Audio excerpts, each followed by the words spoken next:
Ces 10 dernières années, le mouvement croissant pour lutter contre la violence faite à la femme s'est beaucoup amplifié. De nombreuses institutions nationales et internationales travaillent pour trouver les meilleurs messages et manières d'éradiquer la violence faite à la femme et favoriser l'intégrité de la femme. L'excision est une pratique traditionnelle néfaste, abandonnée dans certaines communautés, mais cependant encore présente dans plus d'une vingtaine de pays en Afrique, au Moyen-Orient, dans certaines communautés en Asie, en Amérique du Sud, mais aussi dans la diaspora. Alors aujourd'hui, pour en débattre, Afafé Mamou, bonjour. Bonjour. Ex-élu belge et ex-échevine de l'égalité homme-femme. Fatoumata Sidibé, bonjour. Bonjour. Élu local belge et député parlementaire bruxellois.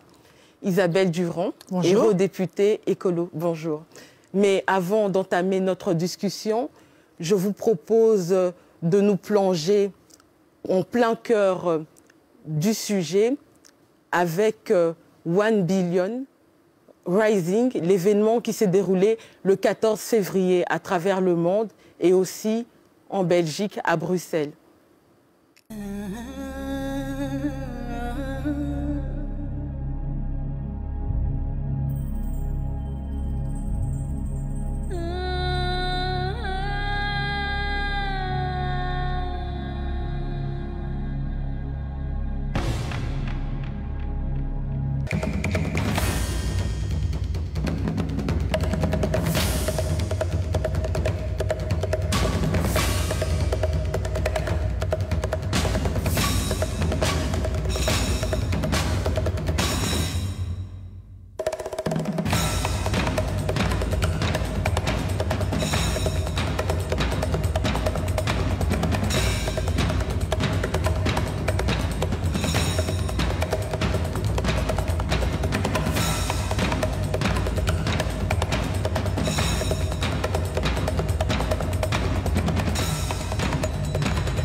Voilà, Fatoumata Sidibé.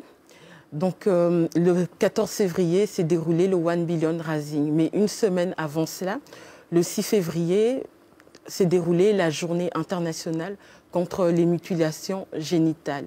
Alors, vous êtes journaliste, auteure, poétesse, vous êtes une femme politique militante. Est-ce que vous pouvez nous parler de l'excision ? Eh bien, c'est important une journée comme le 6 février parce que l'excision, c'est la forme la plus monstrueuse du contrôle de la femme en tant que femme objet sexuel. Je pense que c'est très important parce que c'est vraiment 130 millions de femmes dans le monde qui ont subi cette torture, ce traitement inhumain et dégradant. Et c'est 3 millions de petites filles qui sont à risque chaque année. L'excision est un drame au XXIe siècle. Il y a encore beaucoup de pays qui pratiquent cette barbarie, parce que c'est vraiment un mot à employer. Et ce qui est assez incroyable, c'est qu'elle perdure encore aujourd'hui. Il y a 29 pays dans le monde qui la pratiquent, et pas seulement dans les pays africains, on l'a dit, la péninsule arabique, l'Amérique latine.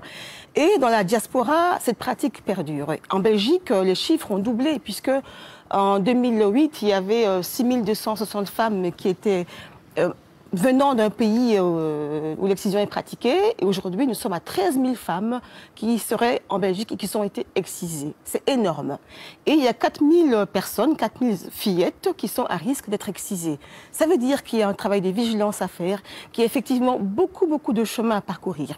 Il y a des lois qui existent, mais elles sont insuffisantes. Mais il y a des éclaircies importantes, puisque beaucoup de pays ont mis en place des campagnes d'information, de prévention pour éradiquer ces fléaux. Et il faut dire aussi qu'il y a des éclaircies, puisque en 2012, l'Assemblée des Nations Unies a adopté une résolution qui condamne et interdit de manière explicite et universelle les MGF comme étant une atteinte aux droits humains. Ce n'est pas suffisant, ce n'a pas de contrainte juridique, mais c'est un signal fort, important, pour renforcer là où existe ce combat et également inciter les États qui n'ont pas de législation à s'en pourvoir et à mettre en place toutes les mesures pour lutter contre ce fléau qui est un drame au XXIe siècle et qui devrait être renvoyé dans les livres d'histoire.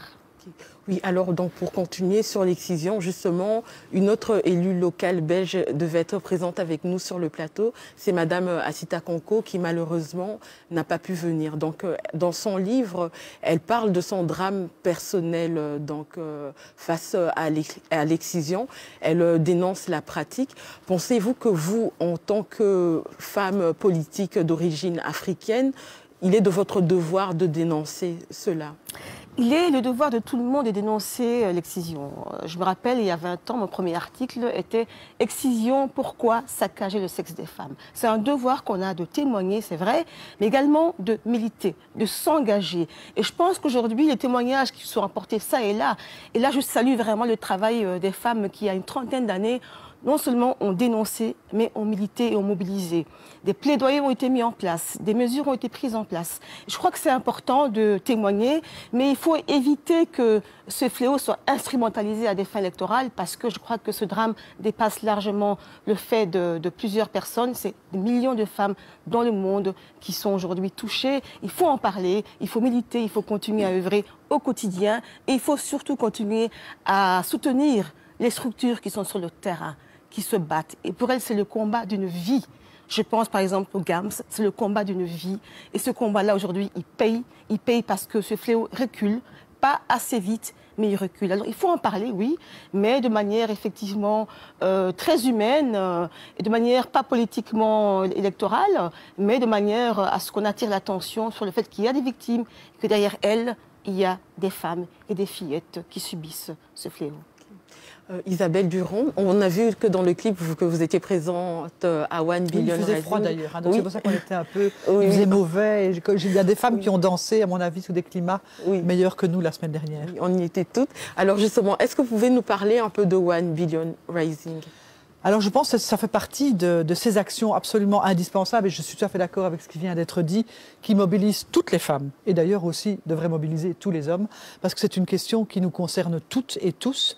Et donc ce One Billion Rising vise à l'échelle internationale, dans le cadre du V-Day, donc le jour de lutte contre la violence faite aux femmes, de nous mettre debout. Et One Billion Rising, ça signifie donc bien 1 milliard de femmes vont se lever. 1 milliard de femmes, c'est beaucoup, mais en même temps, c'est pas beaucoup.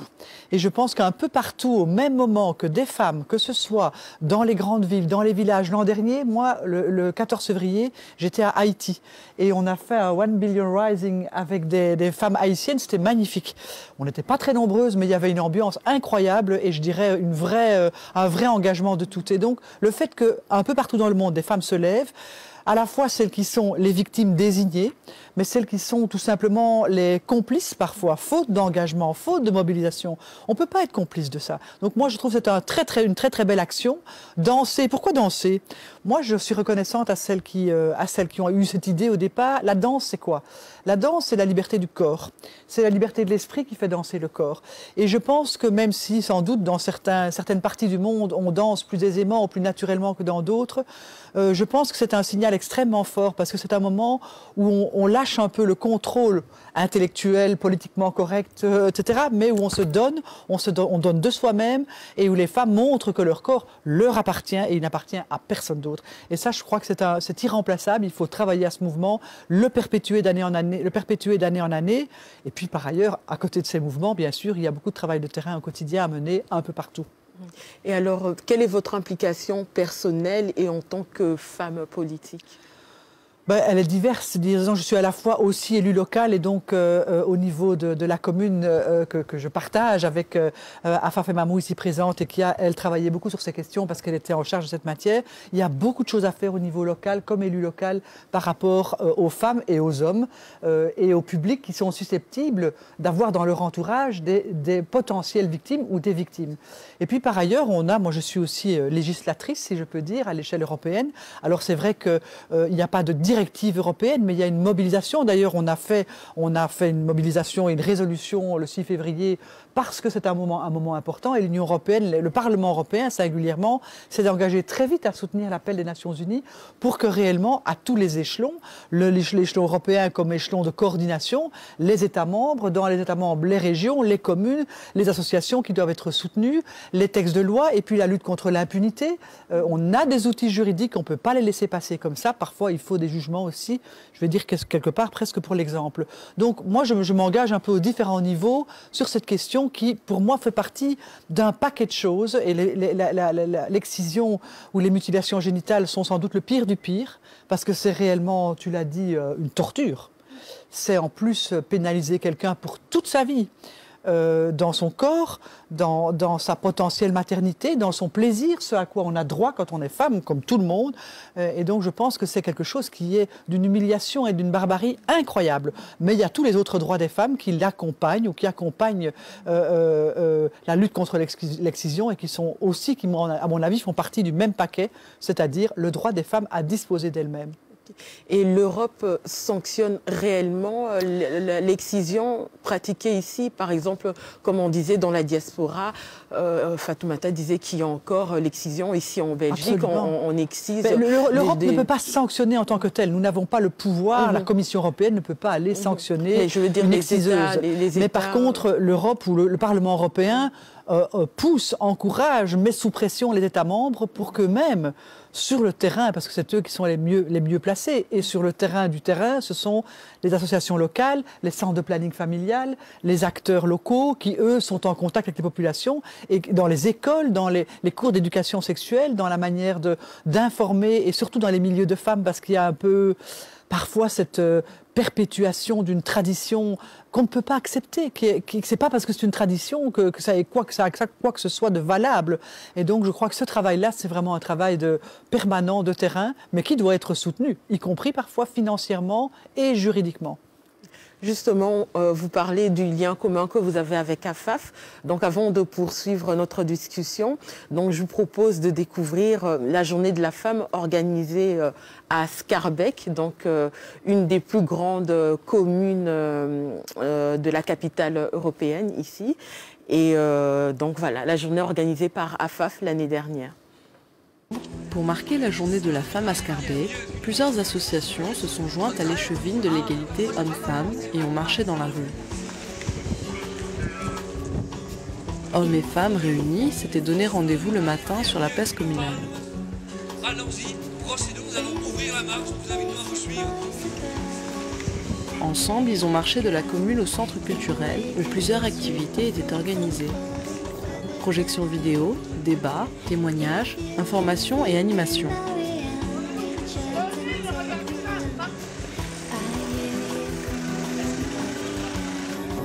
Pour clôturer, les hommes ont voulu rendre honneur aux femmes en disant non au machisme par un défilé de la marque Touareg du styliste togolais Fall Touareg.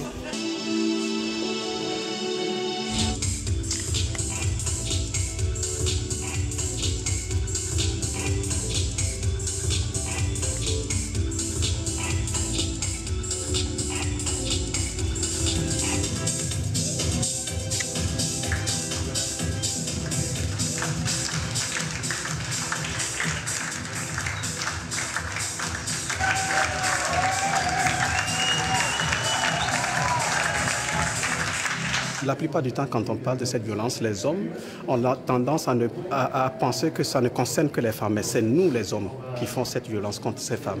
Alors aujourd'hui, on est tous là. On a voulu montrer que nous sommes avec elles. Voilà. On a vu donc un extrait de ce qui s'est passé à Schaerbeek l'année passée. Donc AFAF, vous êtes aussi à l'origine de la Maison des femmes de Schaerbeek, la célèbre Maison de femmes. Est-ce que vous pouvez nous en parler? Écoutez, la Maison des femmes à Schaerbeek a vu le jour parce que l'ensemble du pouvoir public au niveau de ma municipalité, qui est la commune de Schaerbeek, était d'accord pour dire non à toutes les violences faites aux femmes.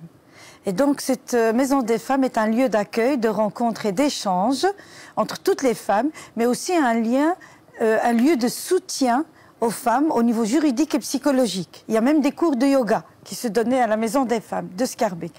Et donc là, effectivement, ce combat pour acquérir les droits des femmes ne se fera pas sans les hommes. Et c'est pour ça que j'ai intitulé cette marche, la marche des hommes aux côtés des femmes, pour dénoncer toutes les violences faites aux femmes. Et vous pouvez le constater à travers ce reportage, mais ceux et celles qui étaient là ont pu constater que beaucoup d'hommes marchaient à nos côtés pour combattre ce fléau qui est fait aux femmes. Et on se pose beaucoup de questions par rapport à ce fléau. Pourquoi est-ce qu'il n'est pas éradiqué jusqu'aujourd'hui, alors que beaucoup de personnes et de pouvoirs publics et le tissu associatif se soulèvent quotidiennement. Et vous avez vu, on a marché de la Maison des femmes à la maison communale. Donc les gens étaient dans la rue pour dénoncer ce fléau. Eh bien, nous pensons qu'il faut aussi continuer à lutter contre les mentalités. Vous venez de parler de l'excision. C'est contre les mentalités certaines mentalités qu'il faut lutter. Et il faut sensibiliser les mamans à mieux éduquer, entre guillemets, d'une certaine manière, et de sensibiliser leurs fils par rapport à l'égalité. Qu'il n'y a pas de rôles qui sont faits pour les filles et d'autres pour les garçons. Voilà, cette société ne peut relever les défis, quel que soit, je veux dire, le niveau de défi auquel ils se posent, sans un changement de mentalité et une lutte main dans la main des hommes et des femmes pour acquérir nos droits. Isabelle Durand, justement, dernièrement, sur ce plateau, le docteur Denis Mukwege, qui lutte contre la violence faite à la femme à l'est de la RDC, qui était dernièrement docteur honoris causa, disait qu'il fallait plus impliquer les hommes dans la lutte. Quel est votre avis par rapport à cela ? Écoutez, moi j'ai une admiration sans borne pour le docteur Mukwege, parce que je pense que non seulement pour le travail qu'il fournit au quotidien pour toutes ces femmes violées, violentées à l'est du Congo, mais aussi pour le message qu'il porte. Le message qu'il porte bien au-delà de ces femmes-là, qui est un message d'une solidarité et d'une compassion magnifique avec les femmes. Et je pense que s'il y avait plus de docteurs Mukwege partout en Afrique et ailleurs, les choses iraient mieux. Je pense qu'il a évidemment raison et que c'est une affaire qui touche tout le monde, hommes et femmes. Je pense que la question des violences, que ce soit les excisions qui sont pratiquées lorsque, parfois, y compris des gens de la diaspora ou des petites filles de la diaspora retournent au pays, que ce soit des violences, des viols à l'égard de n'importe quelle femme, que ce soit toutes ces manières de banaliser cette violence, qui devient finalement, ou qui pourrait devenir quelque chose d'un peu normal. C'est comme si finalement, certains continuent de le penser, on l'avait bien cherché. Et j'attire votre attention sur une petite vidéo qui a circulé sur YouTube et sur les réseaux sociaux, et qui mettait en évidence un homme dans un monde très féministe, entre guillemets, qui était lui la victime d'un viol par des femmes, qui se retrouvait au commissariat de police, ayant été violée, et qui se retrouvait avec une femme qui venait lui dire « Bon, écoute, tu étais en short, c'est quand même normal ». Ça avait évidemment un petit côté humoristique. Mais ce petit côté humoristique mettait en évidence cette façon un peu insidieuse de considérer que la violence qu'on fait aux femmes, en définitive, elle a quelque chose de normal. Que ce soit pour de l'excision, pour des raisons soi-disant culturelles, que ce soit pour des viols, parce qu'en définitive, une jeune ou jolie ou moins jolie, peu importe, femme qui se balade, on a droit à l'injurier, on a droit à la toucher, on a droit éventuellement à la violer. Ce sont des choses qui sont absolument inadmissibles. Et donc, je pense vraiment que, pour revenir à votre point de départ, le docteur Mukwege, à partir de son combat et de sa pratique au quotidien à Bukavu, est un de ceux qui portent une vraie solidarité des hommes à l'égard des femmes. Il n'y a pas beaucoup d'hommes qui sont aussi puissants dans leur message. J'espère que d'autres vont le suivre. Okay. Fatoumata Sidibé, justement, pensez-vous que par rapport à la lutte contre l'excision, les hommes devraient plus s'impliquer? Évidemment, ce combat est l'affaire de tous. Hein. Je voudrais dire deux choses par rapport à l'excision. Elle n'est pas pratiquée en Belgique. Il y a des soupçons, mais il n'y a aucune preuve qu'elle est pratiquée. Les femmes qui sont excisées l'ont été dans le pays d'origine. Et il y a effectivement eu des demandes de mamans qui ont demandé où elles pouvaient exciser leurs filles. c'est là que ça devient très important, le travail qui est fait par les structures comme le GAMS, qui préviennent, qui informent, qui accompagnent. Et donc, il faut savoir que c'est interdit en Belgique. Hein. Il y a une loi qui a été votée en 2001, un article qui condamne de manière explicite toute personne qui aura favorisé ou pratiqué l'excision, même sur une femme consentante. Donc, il y a vraiment un cadre légal qui est là, même si aujourd'hui, il n'y a pas encore eu de procès comme on en a eu en France. Alors oui, c'est un combat qui doit toucher toutes les personnes. Vous savez, les hommes qui ont l'occasion de voir une vidéo d'excision, ils disent plus jamais. L'excision, c'est une affaire de femmes. Ce sont les femmes qui excisent les femmes. Souvent, les hommes ne sont pas au courant. Il est vrai que les conditions de vie des femmes, les préjugés, le patriarcat fait que les femmes sont opprimées et oppriment aussi les leurs. Et il y a des pays, effectivement, où on dit que les femmes qui sont béantes ne trouvent pas preneur. C'est important que toutes les associations associent à ce combat les hommes. Les hommes sont des alliés. Il n'y a aucun homme qui n'accepterait, en voyant les conséquences d'excision, les conséquences psychologiques, les conséquences au niveau de la santé, au niveau de la maternité, de l'accouchement, des jeunes filles qui sont décédées lors de ces pratiques, c'est impossible que les hommes n'y soient pas sensibles. Donc moi je pense qu'il faut continuer à lutter, mais également associer les hommes à ce combat. D'ailleurs, les hommes y sont associés. Et c'est là que ce combat prend tout un sens. Et je pense également qu'il y a eu tout un groupe de jeunes qui ont mis en place un slogan en disant qu'ils ne veulent pas de femmes excisées. Mais il y en a qui sont excisées, qui sont des femmes qui également méritent aujourd'hui d'être prises en considération, accompagnées, parce que la reconstruction est très difficile, très longue, et que souvent, ces femmes n'arrivaient pas à mettre des mots sur leur souffrance, des mots sur leur peine, et qu'aujourd'hui, elles ont compris qu'elles ne sont pas seules, et qu'il y a aujourd'hui un mouvement qui s'est levé pour faire régresser cette pratique. Justement, donc, le GAMS, qui existe depuis 1996, donc, pour bien expliquer, est une association ici en Belgique qui lutte contre les mutilations génitales. Donc, c'est une association qui fait pas mal d'actions. Est-ce que vous êtes associé à ces actions? Je connais le GAMS depuis une vingtaine d'années et je voudrais dire que sans le GAMS, donc le combat pour l'excision n'aurait pas aussi vite avancé en Belgique. Le GAMS de la présidente et Kadja Diallo, c'est le combat de toute sa vie, c'est toute une vie de combat. C'est un combat à l'arrache-pied avec un travail de bénévolat, il faut le dire, d'accompagnement, de prévention, de sensibilisation, mais également de formation des professionnels qui sont souvent démunis. Le corps médical, durant très longtemps, était démuni par rapport à ce drame. Ils ne savaient pas ce que c'était.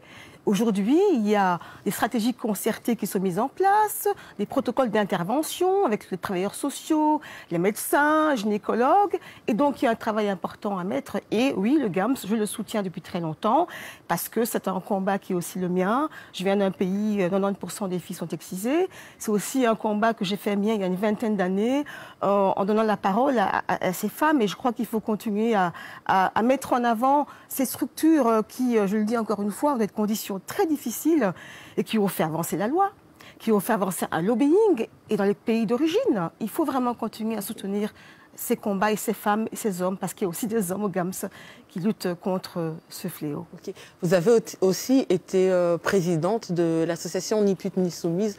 On a vu la banderole dans la petite vidéo de la journée qu'AFAF avait organisée.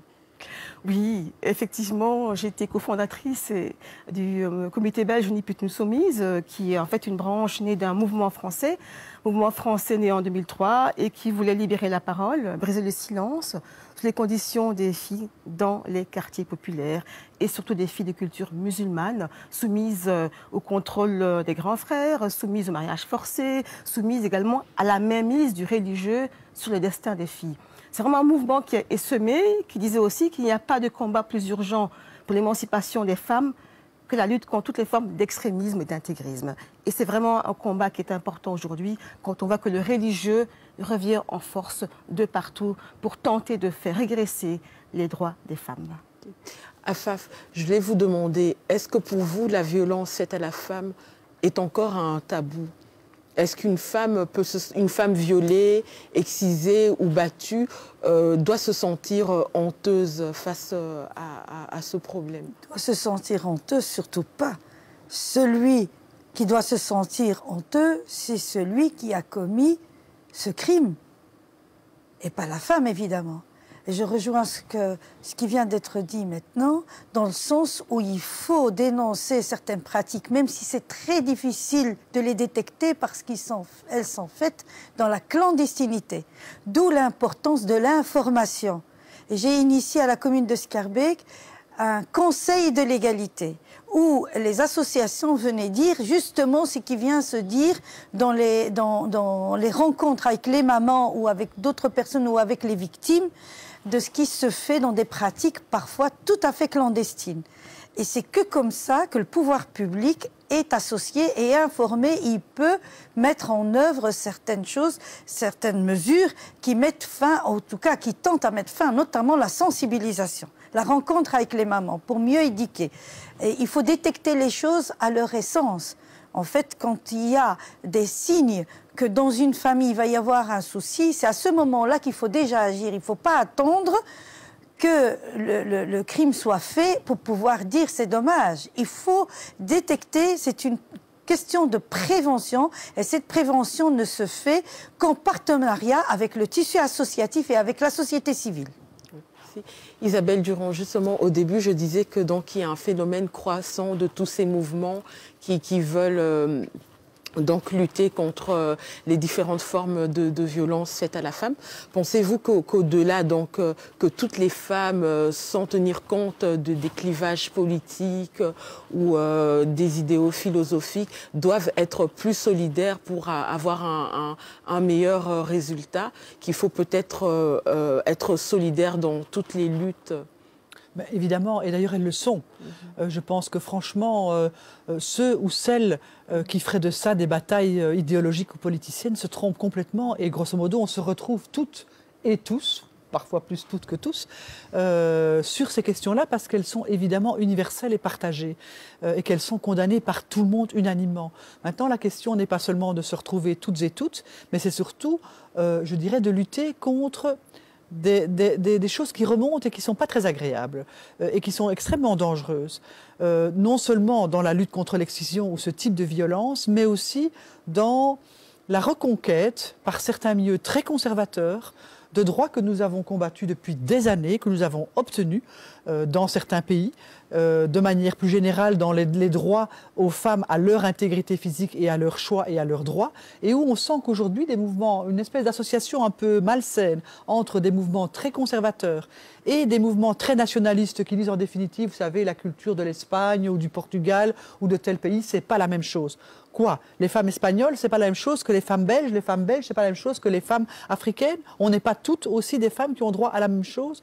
Donc je pense que contre ça, cette espèce de relativisme, ce conservatisme qui remonte, on doit encore redoubler d'efforts, si je peux dire, en étant le plus unis possible. Mais c'est le cas. Je pense qu'il n'y a personne qui cherche à faire de la récupération là-dessus. C'est un travail commun où on se retrouve, mais où on doit surtout se retrouver pour faire front contre ceux, et parfois même celles, parce que je regrette aussi que dans certains pays, des femmes sont celles qui portent le retour en arrière, qui portent des conservatismes, alors que quand on parle de droit à gérer son corps soi-même, à faire ses choix soi-même, je ne vois pas en quelle manière c'est une obligation pour qui que ce soit, par exemple, de devoir avorter. Absolument pas. Laissons le droit à chacune, la libre conscience, de faire le choix dans son environnement à elle, de ce qu'elle désire. Et donc je crois que cette bataille-là, contre le conservatisme, contre la remontée de divers intégrismes, c'est une bataille de tout le monde. Okay. On va conclure avec ça. Merci. Merci.